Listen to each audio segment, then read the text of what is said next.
Друзья, всем ассаламу алейкум.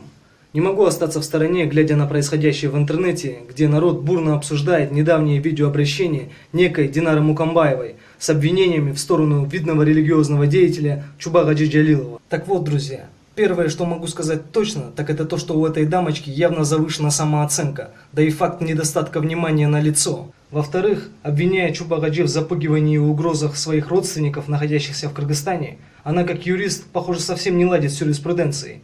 Почему-то обращается к президенту Соединенных Штатов. Динара, хочу вам напомнить, что мы являемся суверенной и независимой страной, и юрисдикция Соединенных Штатов Америки на нас не распространяется. Если вашим заявлениям действительно есть место быть, то я вам советую записать новое видео, но уже обращаясь к генеральному прокурору Кыргызской республики. Ну и в-третьих, Динара, похоже, совсем оторвана от реальности. Она обвиняет кыргызстанского улема в том, что он учился в Саудовской Аравии, и это плохо. Хочу преподать маленький урок международной политики. Саудовская Аравия является ключевым союзником США на Ближнем Востоке. Да и две основные святыни ислама находятся там. Где обучаться религии, как не в Саудовской Аравии? Да и Чубагаджи всегда открыто выступает против руководителей сегодняшнего Ирана, так что США должны быть ему благодарны. У меня все. Аман. Оозумда элек жок деп, тилимде сөк жок деп, аял кишиге өзүңдөн улуу бирөөнүн энесине, бирөөнүн чоң апасына, бирөөнүн тайнесине, бирөөнүн кызына кол салган кыргыздарда андай эч качан каада салтыбызда, үрп адатыбызда болгон эмес. Чубак энем, сен менден кичүүсүң. Жолуң кичүүдөй болуп, Кыргыздын салтын сактап, сен өзүң эркектей болуп, бир кичине өзүңдү мындай кичине достойно алып жүргөнүңдү үйрөнсөң болот эле. А жизни по жизни сүйлөй турган болсок, сен өзүң по жизни өзүңдү непорядочный көрсөтүп койдуң.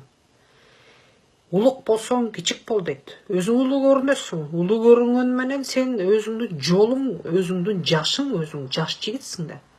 Урук сеппей эгин жок дейт. Урук септиң сен өзүң, сенин балдарың болсо мага атырылып, ар кайсы жаман ыплас сөздөрдү жаза баштады. Сен өзүң аларга команда берген окшойсуң. Чапкан сайын көз чыкпайт дейт. Сен мени коркутуп, анан бир бастыртып албайсың сен. Тескеринче кыргыз аялдар деген билесиң. Билбесең билип ал. Эч качан кыргыз аялдар деген ар кайсы арабтардан, ар кайсы арабтын кулдарынан коркуп жагалданган эмес, басырынган эмес. Көп эле ыйман деп эле сүйлөйсүң, ыйманды сен өзүң кандай экениңди, өзүңдүн накта жүзүңдү элдин алдында көрсөтүп койдуң. Ыйманды таап сүйлөйт, ыймансыз чаап сүйлөйт. Мени чабам деп сен өзүң мени эркек эместигиңди көрсөтүп койдуң. Катындай мүнөз эркектен түңүлдейт, катындай үйүндө эркектен жолобой үркүү дейт. Кыргыздар сендей эркектерди кызтеке дейт.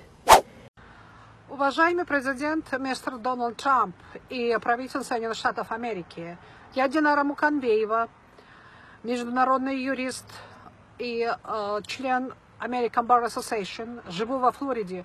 Хочу заявить с полной ответственностью и серьезностью и выразить свою обеспокоенность по поводу того, что Кыргызская республика в последнее время отошла от своих демократических принципов и светскости. Дело в том, что Кыргызская республика по конституции является светской страной, но она далеко уже не стала светской.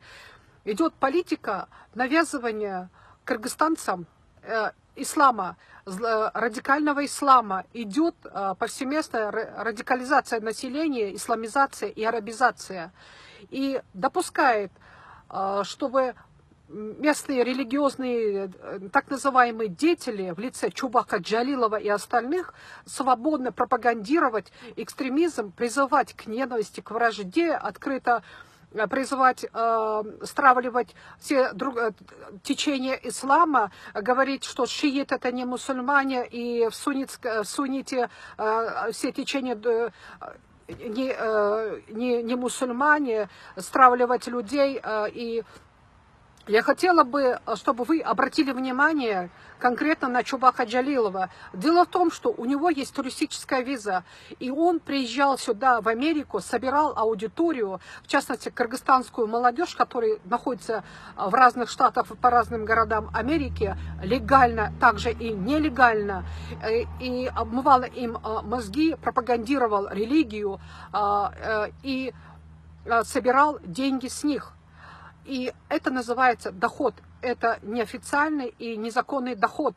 И он не имел права, как въезжать турист, и проводить платные какие-то семинары, встречи. И, естественно, Чубак Джалилов намерен будет еще раз приезжать сюда, что это очень опасно. Он 11 лет проучился в Саудовской Аравии, непонятно какое у него есть образование. Он открыто пропагандирует ваххабитское вольнодумие, что женщины это не люди, открыто призывает ненавидеть и не уважать женщин, к ненависти. Неграмотная сельская молодежь, которая оказалась в руках, как он ими пользуется и натравливает на местное население. Сейчас в Кыргызстане люди, светские люди, молчат, они не могут что-то сказать, что-то противостоять, потому что политика идет от правительства. И я догадываюсь, почему оно молчит. Видимо, правительству Кыргызской республики это выгодно, чтобы люди молчали и молча уходили в ислам. А тем временем они будут творить свои дела. Финансирование сейчас идет через Чубака Джалилова. Финансирование идет от саудитов. Чубак Джалилов сам он официально безработный, но у него есть все возможности путешествовать, ходить, жить и при этом хвастаться. Он открыто призывает жить по шариату, жениться на малолетних детей, тут открыто пропагандирует педофилию, открыто пропагандирует многоженство, открыто пропагандирует ненависть к женщинам. То есть все женщины, которые будут потом возникать, в частности меня, я раскритиковала его видеовыступление и призвала людей, так как они не знают, как с ним бороться там, они все боятся, даже за лайки, которые они ставят в Кыргызской республике, значит, открывают уголовные, фальсификационные уголовные дела и начинают преследовать граждан, чтобы они не критиковали радикальный ислам, который навязывается сейчас населению. Мы кыргызы, Кыргызская республика издревле считалась свободным народом. Мы кочевники. Наши традиции похожи, как Native American People. Мы очень похожие традиции. Мы свободные. Мы жили без религии. Никогда женщины кыргызские не одевали хиджаб, никогда не преклонялись ни перед каким божеством или никогда не присмыкались перед мужчинами. И сейчас Чубак Джалилов открыто вынес фетву в отношении меня. Он открыл сейчас на меня войну информационную. И он меня преследует, делает прессинг, он преследует моих родственников и грозится меня убить, оскорбляет по-всякому. Я вас прошу, обратите на этого персону внимание, потому что без этих Чубака Джалиловых в Америке хватает своих экстремистов, которые совершают разные террористические акты. И хочу подчеркнуть, что граждане, выходцы из Кыргызской республики были давно замешаны в громких террористических актах, которые проходят повсеместно в разных странах мира. И прошу защитить меня и не допускать этого Чубака Джалила в страну. Все документы, которые я хочу предоставить, в виде выступления, я сейчас перевожу на английский, я предоставлю Федеральному бюро расследованию. И, пожалуйста, обратите внимание на этого и объявите его персона нон грата, не пускать в Америку. Спасибо.